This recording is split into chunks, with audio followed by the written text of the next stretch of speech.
Okay, let's decide that you want to try some process art with these art templates that we have. The art templates are going to appear more like drawings, and we're hoping that you can find a way to incorporate them into your art in some way. If you would like to do more of a hands-on approach to this, minus the technology, you can feel free to do that. Draw right on the template, paint into it, print out your images and paste into this, whatever you'd like to do. If you want to get a little bit more into Photoshop and kind of explore with what we can do in terms of layers, I'm just going to kind of do like a process art video here of me just kind of, I picked a photo that I felt would maybe kind of work its way with some of these roses and maybe kind of do something with it here. So I haven't even attempted this yet, so you're getting just a first-hand look. So this is the template that I have open. I can try a couple different things. I can just try clicking on this image and dragging it over here, maybe dragging the photo right onto the template. As we can see, it's not exactly the same size because we have this, the gray and white checkerboard means there's nothing there. What I can do very easily is I can hit Control T on my keypad, and that will make a box on this layer. And if I hold down Shift and Alt, I can kind of just drag it to be a little bit larger. Might distort it a little bit, but there we go. I'm going to double click to apply that transformation. And you know, the composition is a little different, but you know, I'm still in the middle of working here. Now that we can really see what's going on with our layers, the reason we cannot see the roses is because they are underneath this photo layer. So I can actually just drag those right on the top, and there they appear. I can do different things to this layer. I can, you know, move it around if I want. I can also do that same Control T and kind of resize, you know, what's happening here with these roses. I want to try to blend them a little bit more to this image. I can even try some things with coloring. Now I'm going to be doing things that we're not even going to get to yet in Photoshop, but like I said, with process art, it's just kind of about figuring out the material, exploring with things. There's really no right or wrong. As long as you're getting something out of what it is you're doing. Maybe you're learning something about the actual technique, or you're learning something compositionally, or you're kind of thinking about some different concepts.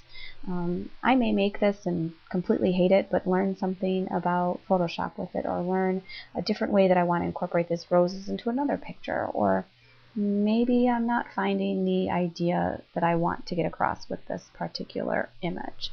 So anyhow, I'm going to go into this layer here with the roses, and I'm going to do a little something with my options here. I'm going to do a color overlay, okay, and I'm going to, I don't know, make them red, right, because roses are red, right?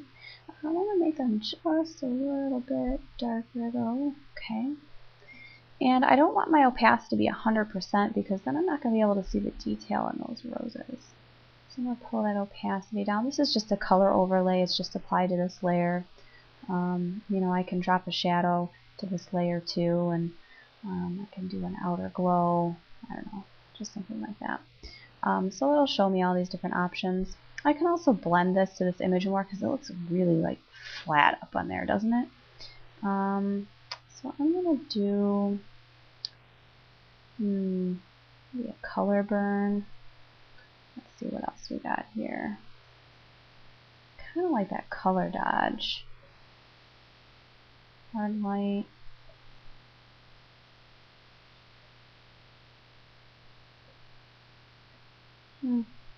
Maybe I don't want a blend mode. It's not working exactly the way that I want. Okay, so I'm just going to take off that blend mode. I can also change the opacity of this layer just by dragging this down. It'll kind of allow me to see more of my photo.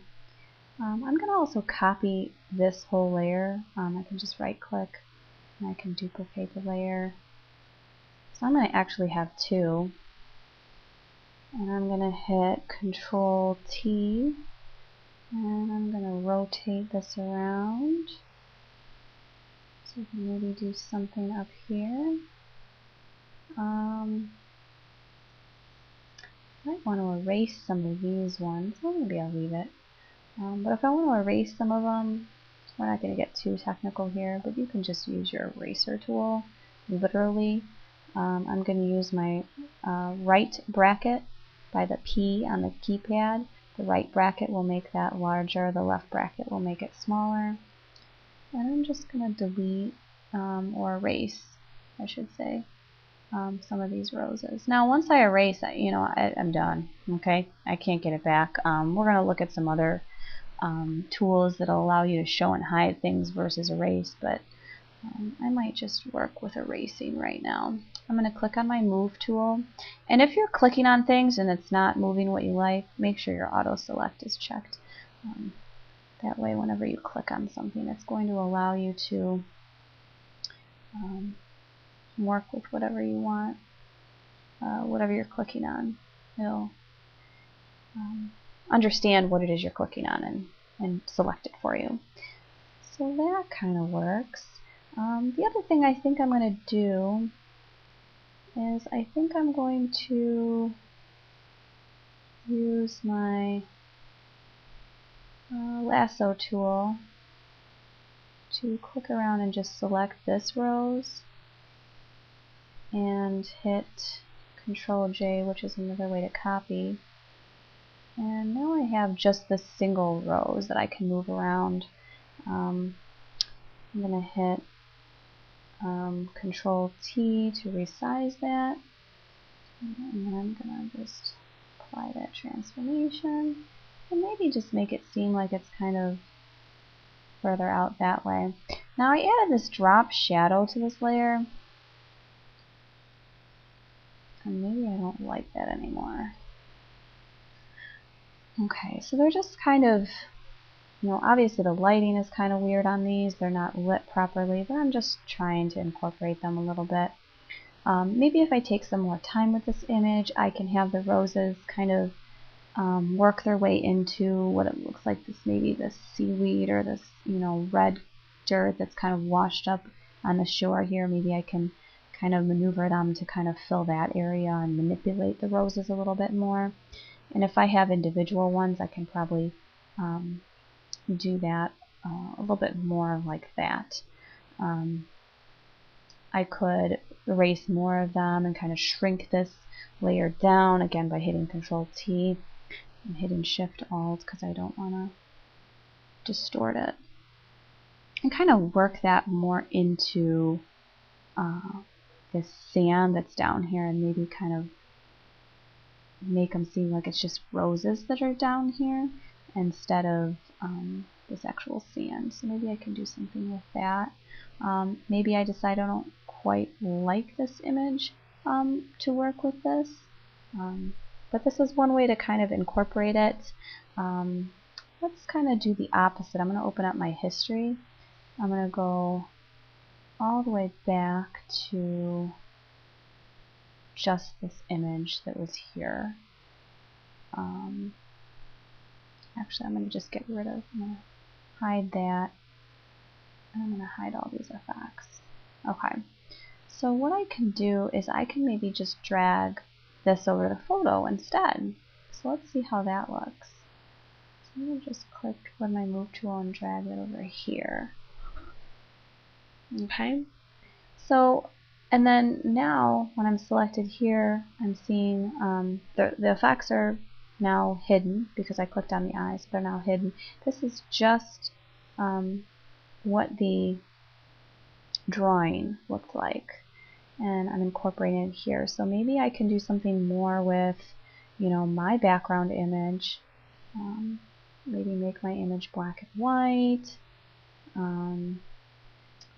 Maybe go in and maybe do something with my posterize option. Maybe make it seem a little bit more fake, almost like a drawing or something. Getting into filters, I can do filters and stuff.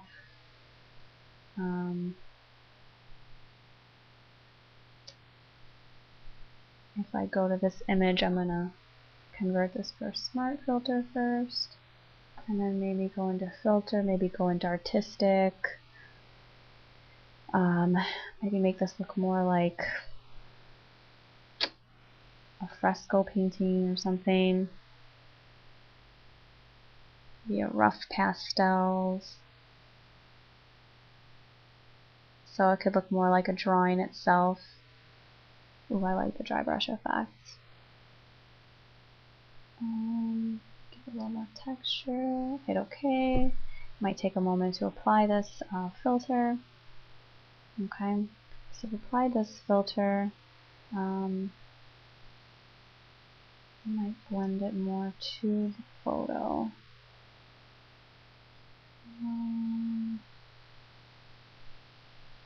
Try a different blend mode here. That's kind of crazy.